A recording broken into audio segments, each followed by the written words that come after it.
नमस्कार दोस्तों, बात करते हैं नाल्को यानी नेशनल एल्यूमिनियम कंपनी की 105 के ऊपर की क्लोजिंग 3.5% से ज्यादा की रैली और एक बेहतरीन वॉल्यूम आज के दिन में ट्रेड हुआ है।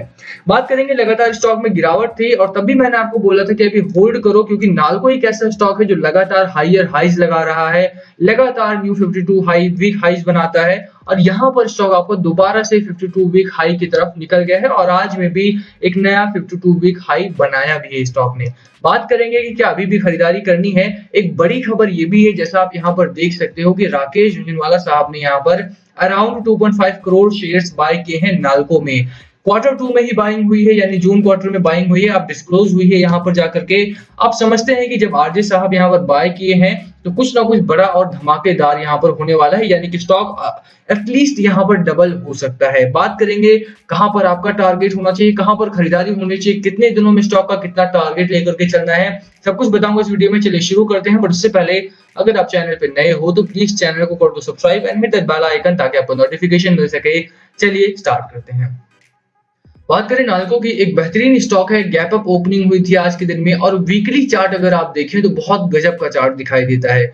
वहीं पर अगर आप डेली चार्ट पे भी शिफ्ट टर्न ऑन करते हैं तो यहाँ पर भी आपको एक अच्छा मोमेंटम देखने को मिलता है। एक नया हाई लगाया है स्टॉक ने आज के दिन में और इसी मोमेंटम का इंतजार रहता है लोगों को। हाँ, ये बात तय है कि स्टॉक में पहले गिरावट होती है, उसके बाद दोबारा ऊपर जाता है और गिरावट का जो मतलब है ना, वो यही है कि जो लोग छूट जाते हैं उनको यहाँ पर बाय कर लेना चाहिए। तो अगर आपने अभी तक बाइंग नहीं की है तो बाय कर लो, कल जाके बाजार में गिरावट होती है, क्वांटिटी ऐड करो, प्राइस को एवरेज करके नीचे लेकर के आओ, क्योंकि ऐसा स्टॉक जहां पर लगातार हायर हाइज लगाया जा रहा है, जहां पर इंस्टीट्यूशनल इन्वेस्टर हो, एफआईआईज ने अपना जो इन्वेस्टमेंट है जून क्वार्टर में डबल कर लिया है। आप सोच सकते हैं कि एफआईआईज कितने ज्यादा सतर्क रहते हैं इंडियन मार्केट को लेकर के, बट स्टिल उन्होंने अराउंड 7% स्टेक और ज्यादा बाय कर लिया है। अराउंड 15% का स्टेक एफआईआईज का। शेयर होल्डिंग की भी बात करेंगे किसका कितना है, बट आप देखिए कि नाल्को में एक जो मोमेंटम था, सरकारी कंपनी का जो टैग लगा हुआ था, एक सरकारी कंपनी में प्रॉफिट नहीं मिलता, नाल्को जैसी कंपनीज ने, सेल जैसी कंपनीज ने वो झुठला दिया है।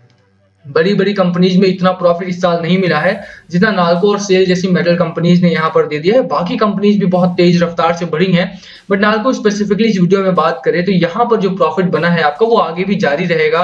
आरजे साहब की जो बाइंग प्राइस है वो 100 रुपीज के आसपास की है, तो आप बहुत पीछे नहीं है। बाय करके अगर आप इस स्टॉक को चलते हो तो यहाँ पर आपको अच्छा खासा मुनाफा लॉन्ग टर्म में, शॉर्ट टर्म में देखने को मिलेगा। सबसे पहले बात कर लेते हैं कि नाल्को में भरोसा क्यों जताया जा रहा है राकेश झुनझुनवाला की साहब से। देखिए, अभी आप अगर डेली चार्ट देखें या फिर फंडामेंटल्स देखें, सिर्फ फाइनेंशियली देखिए कंपनी को, तो फाइनेंशियली कंपनी बहुत अच्छी तो नहीं, बहुत बुरी नहीं, बट हाँ एक ओकेश कंपनी देखने को मिलती है। दिसंबर 2018 में 2800 करोड़ के आसपास का रेवेन्यू जनरेट कर रही थी, अभी इस समय पे 2506 करोड़ का रेवेन्यू जनरेट कर रही है। ऑफ कोर्स यहाँ पर आपको जो कोविड का इंपैक्ट है वो डालना पड़ेगा। ये कोविड की वजह से कंपनीज में गिरावट आई। मेटल सेक्टर जो कि एक लेबर इंटेंसिव इंडस्ट्री है, वहां पर जो मेटल्स होते हैं या फिर जो लॉकडाउन लगाया गया उसकी वजह से प्रोडक्शन काफी कम हो गया था। अभी क्योंकि इंटरनेशनल मार्केट में एक अच्छा दाम बढ़ रहा है, प्राइसेस लगातार इंक्रीज हो रहे हैं, मेटल्स में आग लगी हुई है और चाइना का इंटरवेंशन नहीं किया जा सकता है क्योंकि चाइना खुद परेशानी में है, इसलिए वो इंटरवीन नहीं करेगा इस समय पे। यही मौका है इंडिया के पास भी, इन्वेस्टर्स के पास भी, एक under valued, under performing stocks में बाय करने का और वहां से पैसा बनाने का। ये एक ऐसा स्टॉक है जो लगातार अंडर परफॉर्मर रहा है, उसके बावजूद भी लोगों ने बाय किया और एक साल में लगभग 250% का रिटर्न आपको मिल चुका है। पिछले अगर 2 साल 3 साल का भी रिटर्न आप देखो तो इस कंपनी में बहुत मंद चलती रही थी, बट अब यहाँ पर जो निकली है तो सारे रिकॉर्ड ब्रेक कर रही है। आगे भी आने वाले दिनों में आप देखेंगे कि नाल्को जैसी कंपनी, नाल्को इस प्राइस में तो कम से कम अवेलेबल नहीं होगी आपको, ठीक है। रेवेन्यू अच्छा जनरेट करिए, यही नहीं, अगर आप नेट प्रॉफिट की भी बात करते हैं तो नेट प्रॉफिट में भी अच्छा खासा एक तेजी देखने को मिलती है। लास्ट क्वार्टर में 935 करोड़ का नेट प्रॉफिट जनरेट किया था। इस क्वार्टर की बात करें जब दोबारा से लॉकडाउन लगाया गया, 350 करोड़ के आसपास का नेट प्रॉफिट आया है। इसी के साथ अगर आप देखें तो जो इनका ऑपरेटिंग प्रॉफिट मार्जिन है, मार्जिन बहुत गजब का बना रखा है। मेटल्स इंडस्ट्री में, मेटल्स की कंपनीज में मार्जिन को इतना मेंटेन करना काफी मुश्किल रहता है क्योंकि रॉ मटेरियल की कॉस्ट हो गई, लेबर की कॉस्ट हो गई, काफी हाई हो जाती है वो, बट मार्जिन इतना बेहतरीन मेंटेन किया इस कंपनी ने, इसी वजह से यहाँ पर डीआईआई हो गए, एफआईआईज हो गए, सभी की नजरों में रहता है ये स्टॉक, ठीक है। तो फाइनेंशियली आपको काफी स्ट्रांगनेस दिखाई देती है, यहाँ पे काफी स्ट्रेंथ है कंपनी में।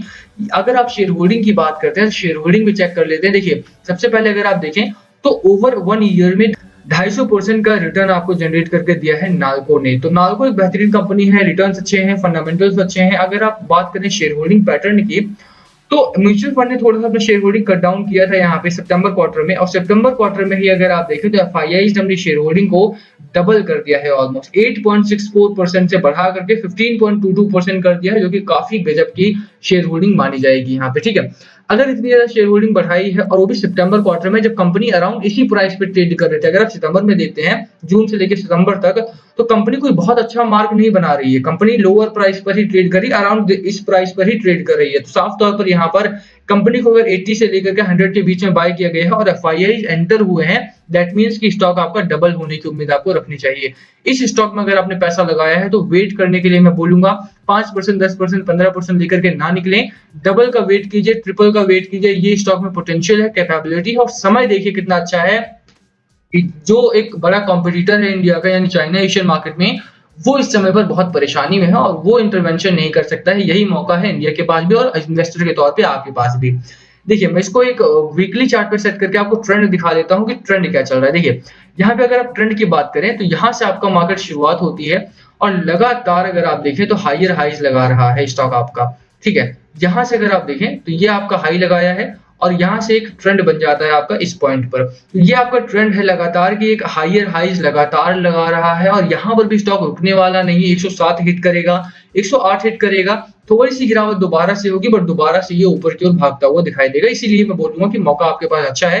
खरीदारी नहीं की है तो कल ही खरीदारी करो इस स्टॉक में। हो सकता है 2 से 3% की गिरावट अगले दिन हो जाए, बट दैट डजंट मीन कि आप स्टॉक को ऑफलोड करो, क्योंकि जिस तरह की ट्रेजेक्टरी में स्टॉक है, आपको ऐसा स्टॉक आपको दोबारा शायद ही मिले। बात कर लेते हैं सपोर्ट पॉइंट्स की। देखिए, सपोर्ट आपका इस बार 90-95 के आसपास नहीं, बट यस 95 के आसपास का आप सपोर्ट लेकर के यहाँ पे ट्रेड कर सकते हो। सबसे पहला जो टारगेट आने वाला है आपका, वो 117-118 रुपए से आसपास आने वाला है। तो 118 के आसपास ऑफलोड नहीं करना है, ऑब्वियसली मैं जैसा बोला। और आरएसआई की बात करें तो 66 का है और मैकडी आपका स्ट्रांगली बुल रन में है, तो बाइंग कर सकते हैं। यहाँ पे टेक्निकल पैटर्न काफी गजब का है। फंडामेंटल्स मैंने आपको जैसा दिखाया, फंडामेंटली कंपनी बहुत गजब की हो रखी है। और बात राकेश झुंझुनवाला साहब की थी, तो उनका भी पोर्टफोलियो आप देख लीजिए कि इस क्वार्टर में, सितंबर क्वार्टर में, उन्होंने केनरा बैंक में 1.6% की होल्डिंग बढ़ाई थी। साथ ही नाल्को में 1.36% की होल्डिंग को बढ़ाया था। 2.5 करोड़ शेयर्स यहाँ पे राकेश झुंझुनवाला साहब ने नाल्को में बाय किया है।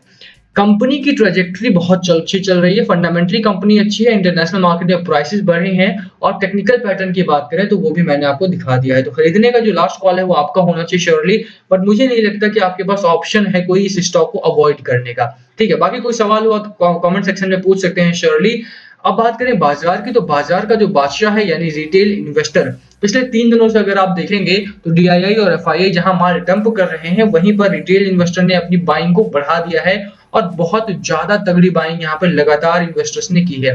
आप देखिए तो एफआईआई, एफपीआई लगातार माल डंप कर रहे हैं। 741 करोड़ का माल कल भी डीआईआई ने डंप किया, साथ ही 280 करोड़ के आसपास का माल एफआईआई ने डंप किया, बट उसके बावजूद भी मार्केट का जो मोमेंटम है लगातार हायर हाइज लगा रहा है, लाइफ टाइम हाई लगा रहा है। इसीलिए बोलूंगा कि रिटेल इन्वेस्टर के तौर पे मार्केट को अगर आपको पैसा बनाना है तो इससे अच्छा मौका आपको नहीं मिलेगा। Stay cautious, but invest in any stock जो आपको लगता है कि फंडामेंटली और टेक्निकली स्ट्रांग है यहाँ पे, ठीक है।